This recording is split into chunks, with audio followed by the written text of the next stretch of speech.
Okay, welcome back, everybody, to Corruption, Crime, and Compliance. And I am very excited to have Daniel Greenberg, who's with us. And Daniel, I'll give you a little bit of an intro just to get you started and introduce you to our audience. He is the founder, president, and lead investigator of Greenberg Corporate Intelligence. Based in my hometown, Washington, D.C., he runs a boutique investigations firm that began in March of 2023. He offers research, intelligence services for private sector clients such as attorneys, private equity firms, hedge funds, and compliance teams. Dan has been working in the due diligence and corporate investigations field since 2010, and he definitely has a track record, and that's why we have him here, of uncovering hard to find facts and solving complex challenges. He holds a BA in International Affairs from GW, another great institution, and an MA in Middle East History from Tel Aviv University. He's a certified fraud examiner and is licensed as a private detective. Well, that is pretty interesting, in the District of Columbia. Daniel, welcome, or if you want me to call you Dan, whatever, but it's so great to have you here. And I'm looking forward to our conversation about due diligence in this information age, if we want to talk about it. Thank you, Michael, for that great introduction, and I'm really happy to be here. I'm excited to talk about basically all of that. Yeah, well, I've seen, with my gray hairs and everything, I've seen a lot of changes in this industry. And it's always good to find people who really are professional and know what they're doing.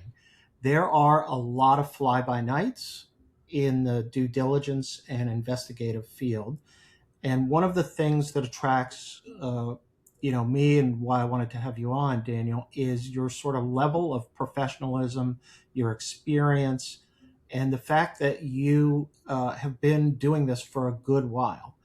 And what would you say? And I hope, I hate to open with such a broad question, but you have to admit that over your time you've been involved in this, the landscape has changed significantly. And how would you describe that? Yeah, I think I started in this industry at a time of change, and that change has only continued in the past 15, 16 years I've been doing it. When I started in this industry, it was mainly driven by large financial institutions on Wall Street, right? The big Wall Street banks. They had a big anti-money laundering, anti-corruption mandate. Some of that was post 9/11. You had Patriot Act, and you had a few other bank secrecy, efforts to fight money laundering and corruption and other things that shouldn't happen in the financial institution. And that was driving a huge boom in due diligence needs. And then the quality of the internet has gotten better even in the past 15 years, but really throughout the 2000s, it became possible to do much more due diligence than was possible previously because of the public record availability. Now so much was online with newspapers and court records and company records. So that's kind of where I started in the industry. And where it's gone in the last 15 years is everything has gotten a lot more complicated, and it's taken a lot more technical know-how, but also your core liberal arts skills of critical thinking have gotten, I would say, even more important now than ever before because of all this stuff on the internet you just can't trust. Well, that raises a really good point. First off, let me back up to the issue of, corporate data and information that's available on the internet. And, I'm still waiting for the US to have, a sort of robust database, and who knows what will ever happen with regard to the Treasury regulations. And that, I think, would have a dramatic impact if that was ever done. What do you think about that? I fully agree. You even look at the United Kingdom, they have the Companies House registry. Right. It's not perfect, but it's a very, very good source for researchers. Is it like that? It's interesting you say that, because it started off with a lot of sort of publicity around it. I used it a few times in the beginning days, but now I see that it appears in more and more data sort of gatherings, that it's gotten some sort of traction in terms of the beneficial ownership disclosures that are required. Do you find that true too? Is the quality of the data from there better than it was? Yes. And the only time, my hesitation, right? So the only limitation is that it's not like the UK Companies House is a team of investigators and detectives confirming all of those details. Those details are still provided by the filers. Right. And just keeping that one caveat or limitation in mind. But other than that, yes, every company is prompted to disclose a huge amount of information.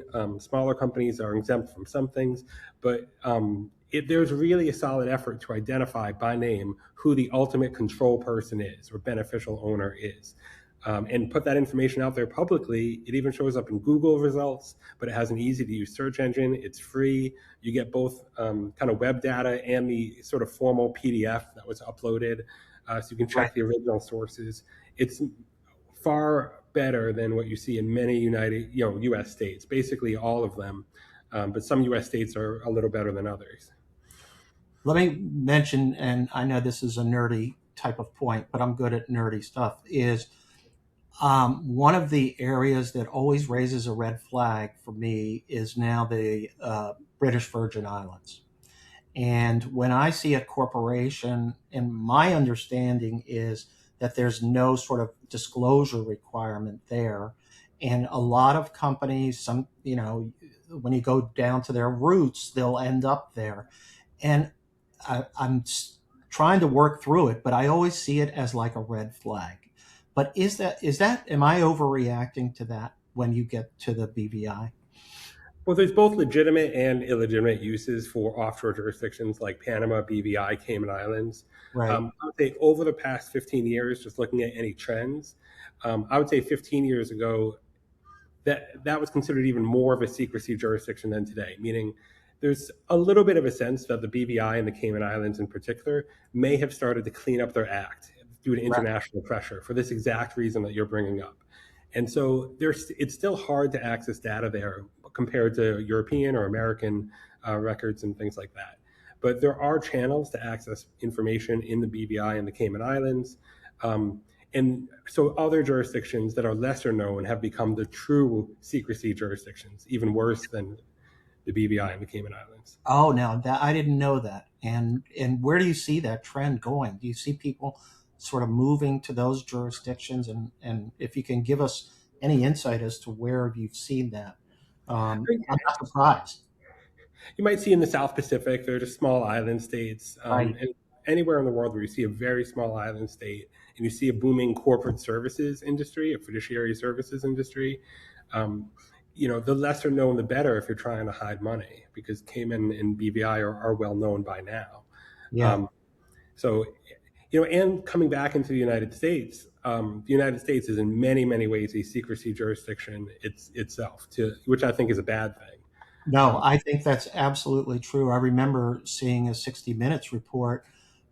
This was years ago, but on the U.S. is a pretty convenient jurisdiction for not disclosing. Various states, you can come in and just open a company, and you never have to disclose the owners. I was just looking today at Wyoming corporate records, and Right.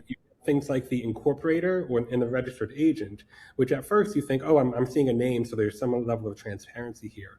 Right.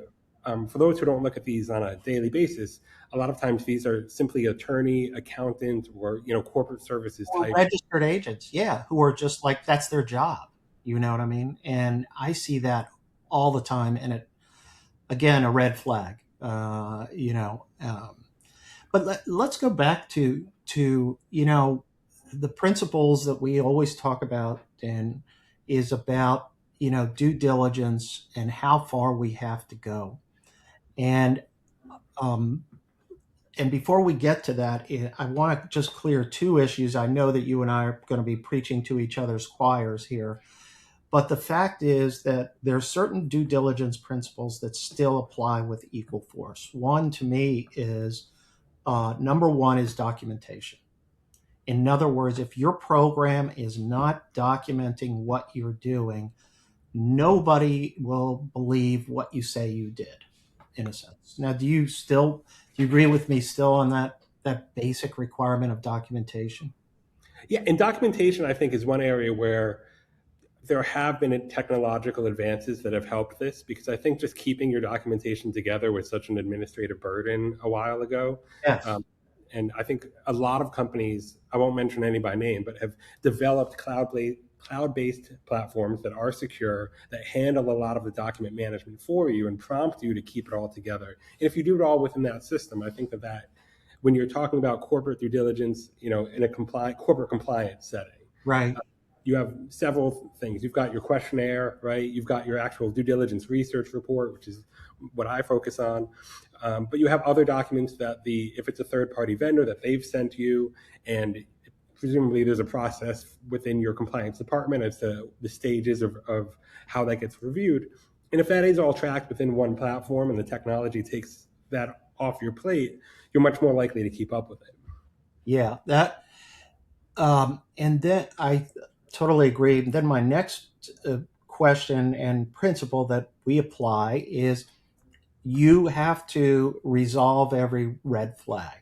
Meaning, if you, and I'll still, years ago in an FCPA case, I forgot his first name, but Mr. Bork went to jail for a year because he had 3 or 4 red flags that he failed to resolve or address. And from that, the jury was then able to infer his intent. So I'm always, I just scratch my head when I see like an OFAC enforcement matter or settlement, and it turns out that somebody saw a red flag, and rather than escalate it and try to resolve it, the person just says, let's just go forward and whatever. And they get hammered for that because of the absence of a control. What are you seeing in terms of the trends in that area, in terms of are people being more mindful about addressing their red flags and resolving them? I would say in the FCPA context, I've noticed progress over, again, 15-year period, a little bit less in the last year or so in terms of how much attention has been paid to this. Yeah, because the FCPA is less on everybody's mind right now. But you look back a little bit, not even that long ago, but there were these major, major corruption cases with multinational corporations, with big, big brands, and the number of people ignoring red flags throughout the organization was extremely high. It was just the entire culture was doing it. And if you Yeah, look at some of the cases now that I've seen, it's more like there are 3 or 4 people involved who are ignoring red flags, and they have to kind of hide it from their coworkers, and they're not really getting that instruction from quite as high up on the chain. So it's still, certainly corruption and bribery are still unfortunately happening, and no people are ignoring red flags on purpose in many cases. Right, it's either negligence or it's intent, right? content. Right. And I totally agree. And that to me is like here's where we come to you. This is when, my practice, we run into issues, we see red flags, we need to dig into this more, and we need your help. And then that's when we call you up, Daniel, and say, look, help us with this. And as you approach that, I wanted to ask you, how do you balance what you do sort of online and through the internet and through everything? And do people still use on the boots, boots on the ground type of investigations? Or is the internet become so good that you can really almost resolve many of these that way? Just to answer that question, I'm a huge advocate for combining your open source intelligence gathering with your human source intelligence gathering. And so, just what I mean by intelligence, other than information, it is information, but it's information that you've developed through professional means and structured means and validated and tailored it to an important business purpose, like figuring out what the actual truth is with a third party vendor as opposed to what they have told you, which would be just raw information. Right. And so usually you have some information provided to you, but you don't have intelligence. And in order to resolve a red flag, you don't just need what the vendor is claiming, you need what's actually happening in reality. And whether you obtain that information through, I actually break it down into 3 buckets. One is traditional media and public records. Right. Uh, that is, court business records, contracting records, land records, and then media and newspaper records. That's your traditional. 2 is your advanced open source intelligence and social media. That's when you get a little bit more technical. You see a website, you look at the metadata, you connect it to other websites. You look at a social media profile, you see if it's changed over time, and you find other social media profiles that can be connected to the same person, and then you see some information that they're trying to hide.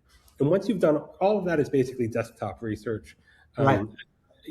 Aside from sending a court runner to the courthouse and pulling a file that way, which is still important internationally and in the U.S., depending on the county or whatever.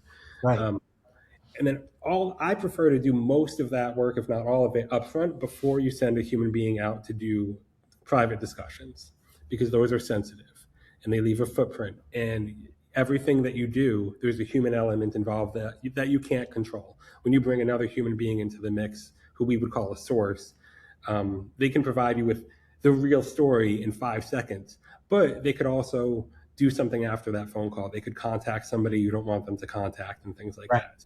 So you The have to plan. be careful. You have to be careful with that. But that, you know what, though, and I love the way you have your three buckets set up. To me, what I'm seeing are, I've seen in sort of potential fraud contexts. I get dragged into an energy oil transaction, and they give you a website. I go to the website, but there's just something that scares me about this website. But they've gotten more sophisticated in the way they present themselves, Daniel. And you know what? It takes somebody like you to look at it and say, oh, here's what we look for. When I looked at it, and it turned out they were a fraudulent organization, and they had it was professionally, I mean, it looked professional to me. And when you say you go to the website, you try to pull data from that, I think that's a big source of problems for people right now, because they go to these websites, and when you have fly by nights, sometimes they're not so great. And this was a previous problem, right? And Yeah, with AI, I mean, we might talk about AI more later, but yeah. AI helps you build websites and generate text that's plausible. And this used to take some effort by the fraudster. Now it takes almost no effort at all by the fraudster. So, Well, and you've gone right into the issue, which is AI now. You're saying that if I'm the fraudster, and not that I know how to be, but you know what I mean, of Daniel. course. But I'm the fraudster. You're saying I can use AI to actually build, let's say, a WordPress website for me that will look pretty good.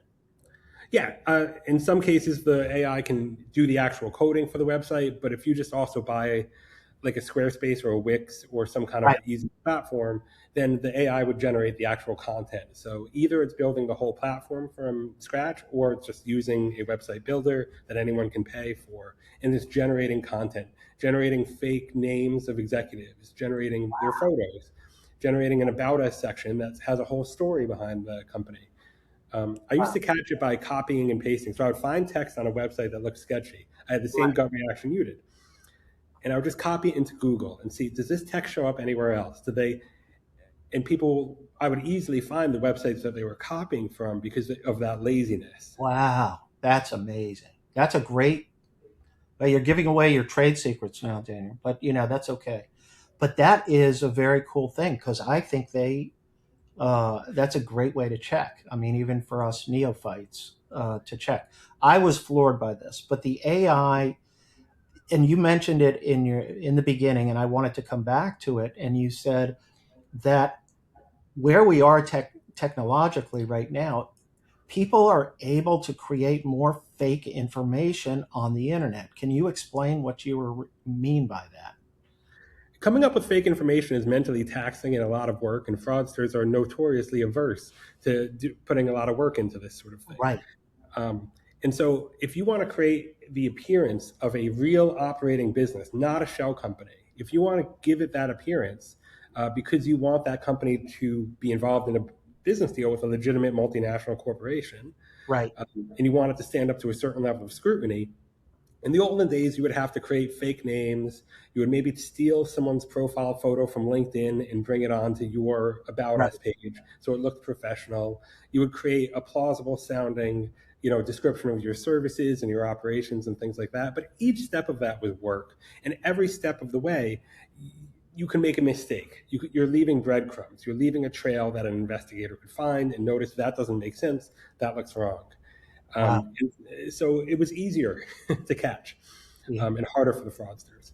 Um, Now AI can generate all of that for you, especially the text, and all you have to do is give it a prompt. Even if your first uh, language isn't English, if let's say you struggle creating good sounding English that's grammatically very strong and persuasive, maybe that was a tell in the olden days. Well, nowadays you're going to get that generated for you, and it's going to sound fantastic. Wow. That is, I mean, that really is difficult and it's scary when I think about it. I have sort of two other areas I wanted to ask you about because you mentioned social media, and I have found it's really difficult to scrape the internet on, let's say, an individual, a company's social media. But because I'm concerned, I've found great things in social media where people made impolitic remarks or they said something, and you have to report it. Are we seeing concerns about fake information on social media as well? And do you have to sort of judge things a little bit with a little bit more suspicion? I think so far LinkedIn especially has been the problem area here, where the number of fake Really? profiles on LinkedIn has been surging in the last few years. Oh, now I didn't know that because to me, LinkedIn has always been a reliable sort of professional Facebook, if you will. You know what I mean? But you're saying you've got to be concerned about that. And it's not because of I'm not criticizing LinkedIn as a platform. It's more that the effort that either nation states or sophisticated fraudsters are putting in is tremendously high. I mean, we've even seen a case where people have verified on LinkedIn, which is usually a sign of assurance. If you see a little verified badge Yeah. near the top of someone's LinkedIn Right. profile, it looks like a shield or a check. Yes. That usually should give you assurance that this isn't just some random profile. They've actually, gone through an official verification process. That's good to know. So that's important when you look at a LinkedIn profile. Check it, but also roll over and click through and see whatever it tells you. Because the best scammers are getting verified, but they're verifying information that they can verify, and then only after verification changing it to what their fraudulent scheme is going to Wow, that is amazing. Wow. Um, Let me back up for the two other topics I want to. Well, one topic right now. It used to be for me some of the challenging areas to work in or countries to work in where we ran into need for investigative services were China for a while, and now Russia because of the Russian sanctions and everything like that. What are you seeing in terms of that? And are you spending a lot of time on Chinese entities or on Russian entities? I don't even try to focus on China, but you can't avoid it. It's business deals in China are still very much happening. Obviously, compared to 10 years ago, when there was sort of an enthusiasm about doing business with China, now it's a little bit more of a risk. On the due diligence front, China has cracked down on due diligence companies operating within China Right, itself. right. And have you run into that problem in terms of your ability to get access to certain information, or you got to find other ways to get it? I think it's a combination of things. I think working with specialists in that region it's more important now than ever. Where you talked about professionalism earlier and not winging it, Right, I really think local language ability, but even more so understanding the Chinese internet and the way it works and how Chinese media and social media is different and getting Chinese corporate records. It used to be a little bit easier. Um, that information is still out there and available, but I think working with experts who specialize in that region has become even more essential. A lot of people are operating from Hong Kong and Singapore. right. Um, I mean, some firms have even left Hong Kong because it used to be seen as much more separate from the PRC itself. And now, I for the mean, most I part, I agree with you that Singapore has become an important place for getting information. Working through companies in Singapore, I myself have experienced that as well. What about tackling Russia though? I mean, I'm sorry, but my brethren, my history, my family name goes back to Russia, and they employ pretty common tactics.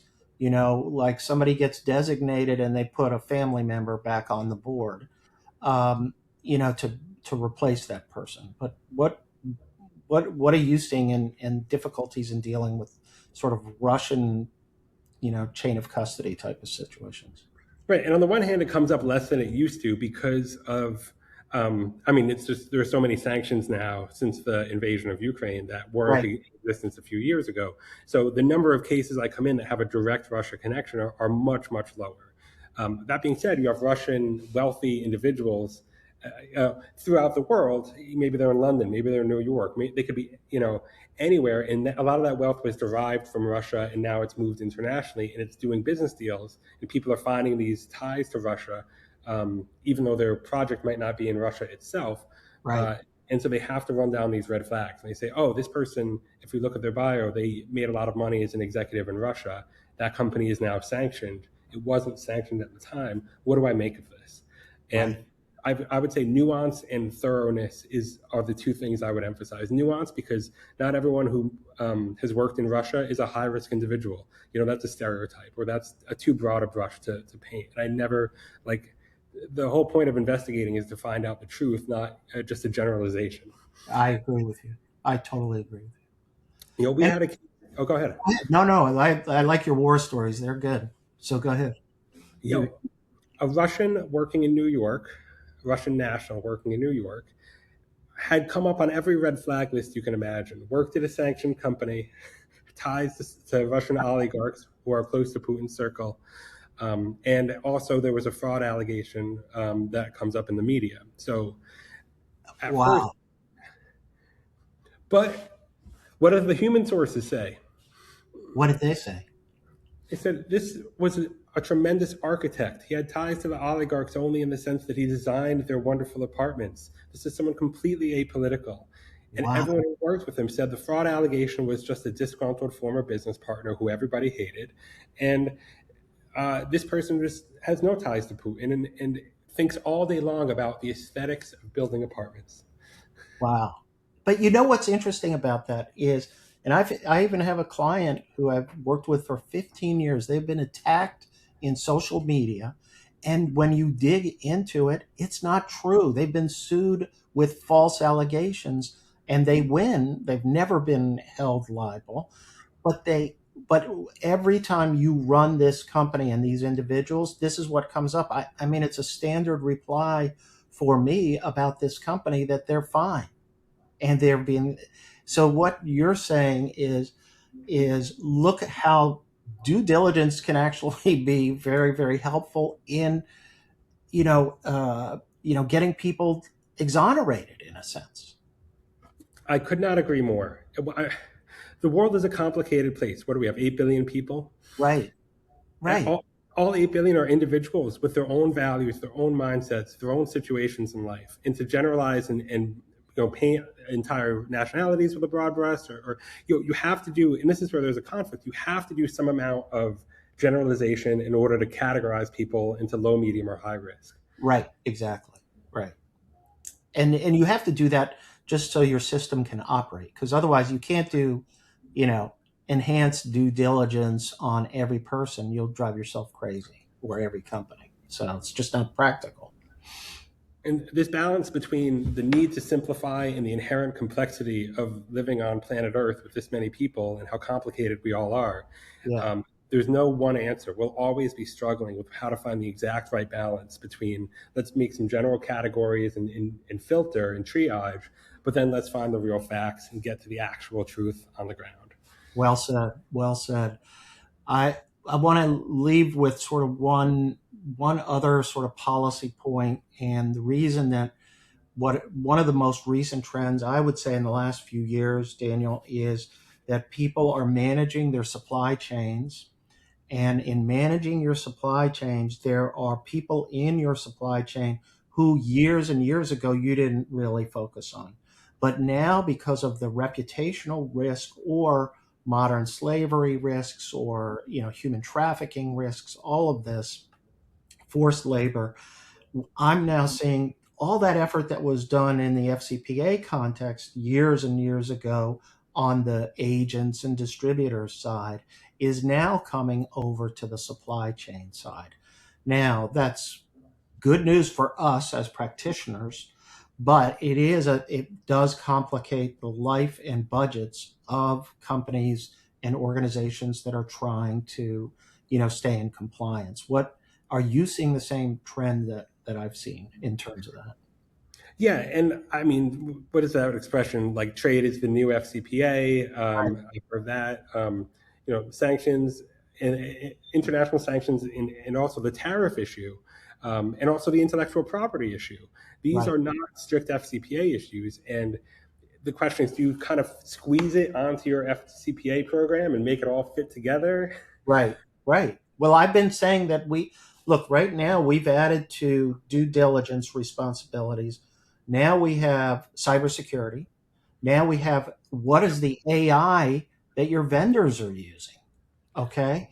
And all of a sudden, if they're acting on our behalf, we can be liable for that. And I'm trying to tell people we need to focus on that. But look at how many new issues are being sort of ladled onto the due diligence process. And this is the challenge for me is staying up with all of that. And how do you, if let's say you're a compliance officer and you want more resources in order to do this the right way, how do you make that argument when you do see a lot of changes in the political winds this way and that way, Right. and the CEO might be reading something in the newspaper that goes against your argument? It is not easy. And I think the C-suite is, they have viewed the sort of stand down in the FCPA area as a stand down that cuts across all of compliance. And I think that's a big mistake with trade compliance and other areas. And now with AI and potential liabilities with regard to that. But I know I'm preaching to the choir on that. But Daniel, look, I've stolen a lot of your time already. I want to say thank you so much for joining us. If people want to get in touch with you, what's the best way for them to reach out to you? LinkedIn is fine. It's just Dan Greenberg, Greenberg Corporate Intelligence. Feel free to connect with me there. Check out the website. It's greenbergintel.com. Now that's Greenberg with an E. So Greenberg,